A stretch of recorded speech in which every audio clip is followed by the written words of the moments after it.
For our recipe, gagamit tayo dito ng cassava. Ganyan kalaki yung aking gagamitin. Half kilo itong cassava na ito. Next ay babalatan natin ito.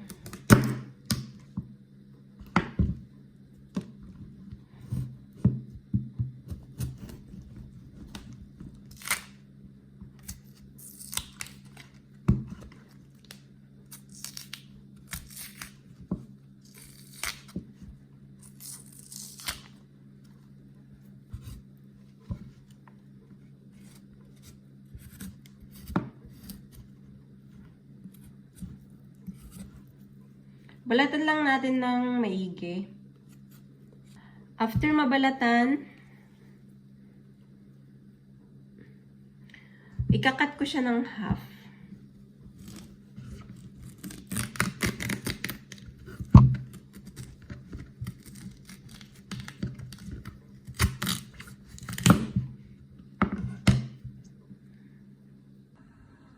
Ang isusunod natin gagawin, papakuluan natin yung ating cassava.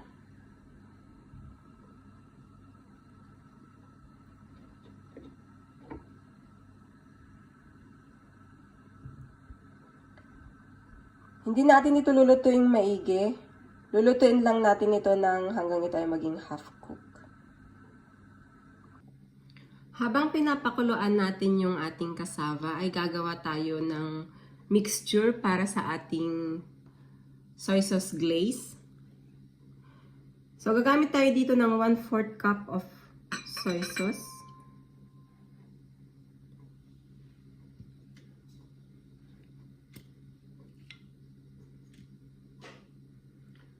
Two tablespoons of oyster sauce.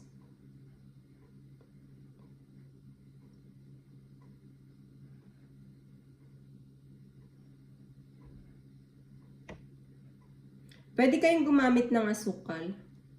Kung asukal yung gagamitin nyo, ay gagamit kayo ng 1 tablespoon of sugar.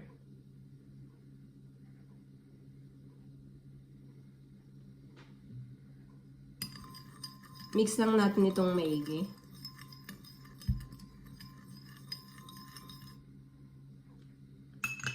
Pagkatapos ay maglalagay tayo ng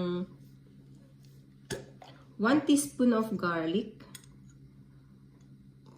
Kung fresh garlic ang gagamitin nyo, ay gagamit kayo ng up to 5 cloves of garlic.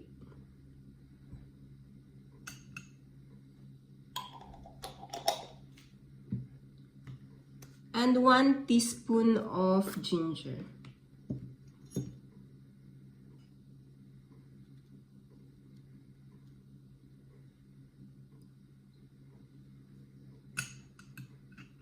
Mix lang natin itong maigi.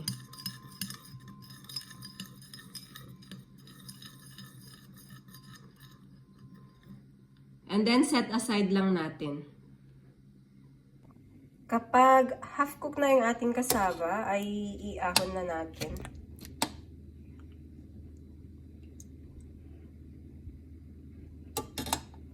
Kung mapapansin nyo, talagang half cook.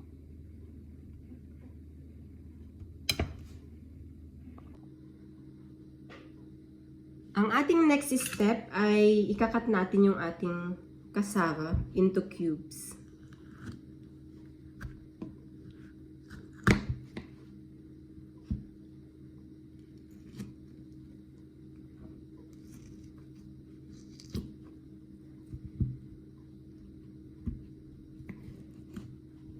Tatanggalin natin yung nasa gitna. Ganito kadami yung cassava. Ganito yung pagkakakat niya. So, almost bite size lang.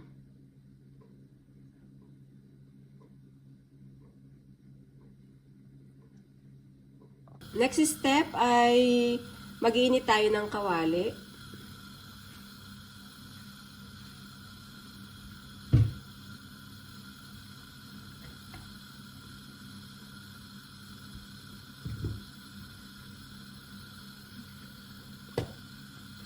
Maglalagay tayo ng 1 cup of oil.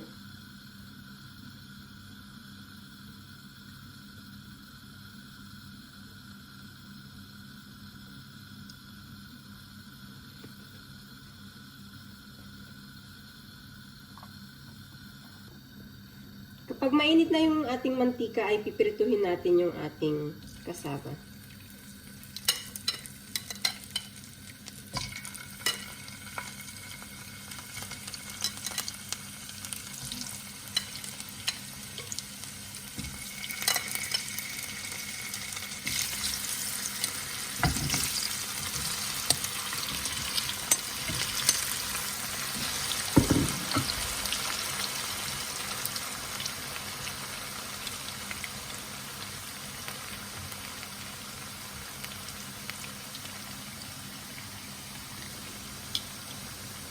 Prituhin natin lahat ng sides.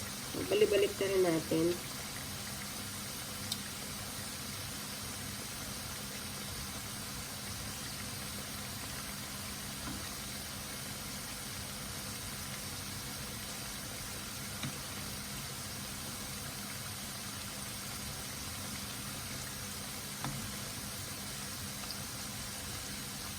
Ang palatandaan na ready na ito, na prito ng maigi, ay kapag medyo crunchy na siya.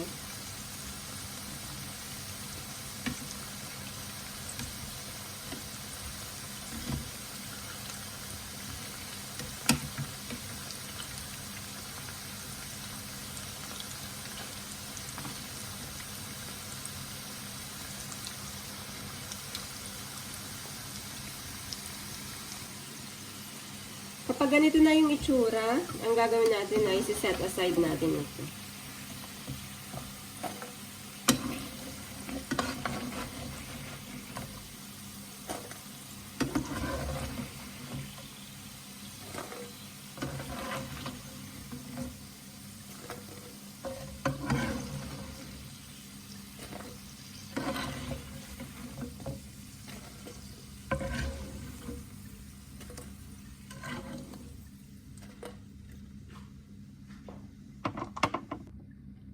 Next ay tatanggalin natin yung mantika na ating ginamit.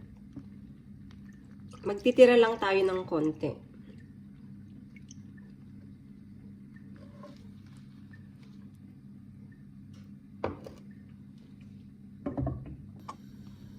Pagkatapos, sa mismong kawali na ating pinagprituhan, ilalagay na natin yung ating ginawang soy sauce glaze.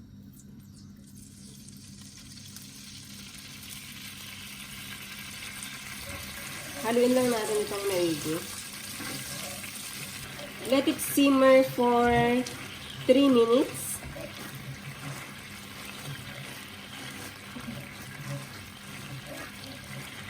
Low heat lang yung ating gagamitin para hindi masunog yung ating glaze. Keep on stirring.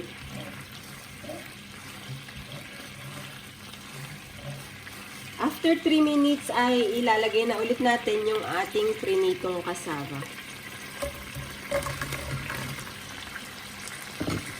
Combine natin itong maigi. Make sure lahat ng cassava ay ma-coat.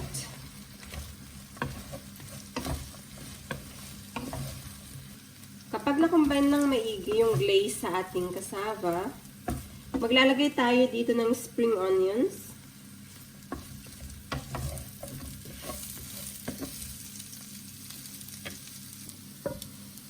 Ito ay ready na. Serve na natin.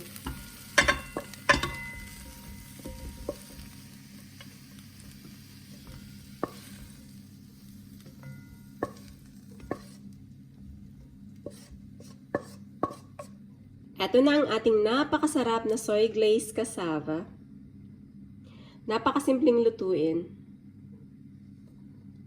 Siguradong mapapadami kayo ng kain, mga kabayan. Please don't forget to subscribe for more recipes. Enjoy!